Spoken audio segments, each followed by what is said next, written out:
As we roll towards the 2017 NBA Finals, one matchup between the Warriors and the Cavaliers has been looming as a key to this series. We got a taste of it back in 2012 when the young upstart Thunder from Oklahoma City stormed their way through the West on their way to a matchup with the Miami Heat.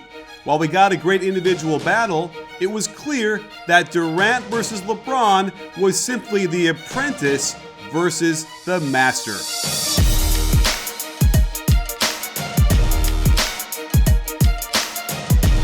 As Kevin Durant's game has matured to MVP status and LeBron's game has endured like fine wine, it's time to look at who has owned the matchup over the last 2 years. By examining the last 4 regular season games, we should get an inkling on how this will play out in this year's finals, and ultimately, who gets to hold up the Larry O'Brien trophy. Overall, their shooting numbers are sort of similar, and as expected, LeBron got more assists and KD has less turnovers. But the one thing that is clear was that KD had many more possessions where he actually guards LeBron.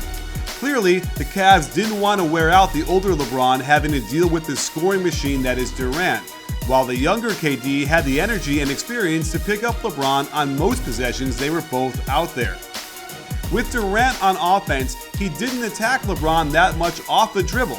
Just about half his shots against LBJ were from three-point range, and of his makes, he got many of them off of pin-down screens, which is something LeBron has struggled to defend, primarily because the screens get him a step behind, and Durant is so tall, he doesn't need much space to get them off.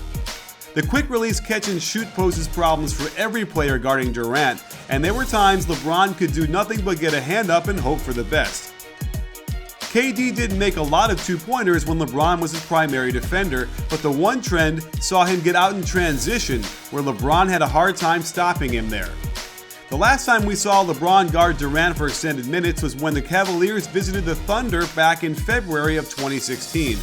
In that game, Durant went 7 for 15 against LeBron and making half of his 6 three-point attempts.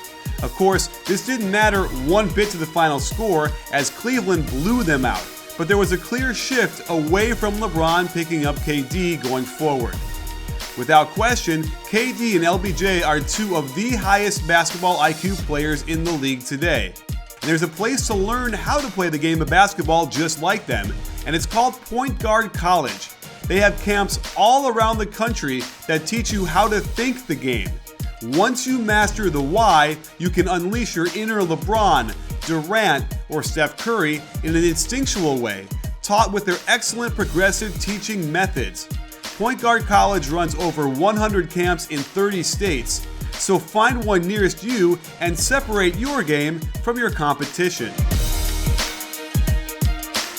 Now let's look at how LeBron attacked KD over the last 2 years. LeBron definitely wanted to attack and use his strength and size to get into Durant's body on his way to the hoop, and this worked okay at times. But Durant showed the ability to harass LeBron close to the hoop by blocking his shot on numerous occasions, making life difficult for James with his long arms and lateral quickness.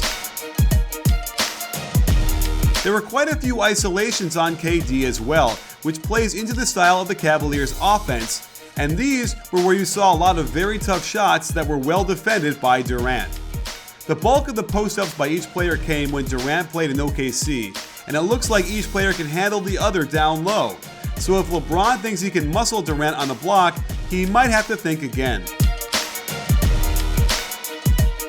In the turnover department, both struggled a bit running the pick and roll and trying to make pocket passes to the roll man.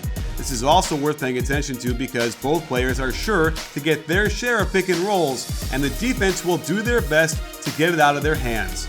The biggest issue the Cavaliers have is that they simply don't have another defender to guard Durant. They can try and get by throwing Richard Jefferson out there, or Shumpert, or Tristan Thompson, but it seems clear those guys don't have the ability to consistently stop KD.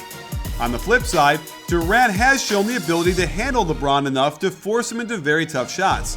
And if he doesn't guard LeBron, the Warriors have a number of players that can take turns making life hard for him. And that means cross matches in transition where someone like Kevin Love would have to pick up KD, and that sounds like a recipe for disaster. That said, LeBron is still LeBron, and he has the ability to take over a game with a variety of elite shot making and playmaking that is unparalleled in today's game. As we saw last year, he can become an unstoppable force that almost single-handedly wins an entire series.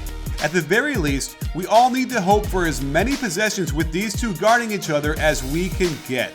LeBron got the best of KD in the 2012 finals, but that was a long time ago, and it's possible Durant will look at this as revenge and try to impose his will over LeBron. Either way, we all win, as we've got two fully healthy squads for the first time in 3 years battling it out in a rubber match. And make no mistake about it, if LeBron leads the Cavs to another title, then it would be hard to argue his place in the pantheon of basketball greatness, above even Michael Jordan. Subscribe here for more great NBA analysis, and don't forget to click the bell and turn on notifications so you can get our great content hot and fresh. You in?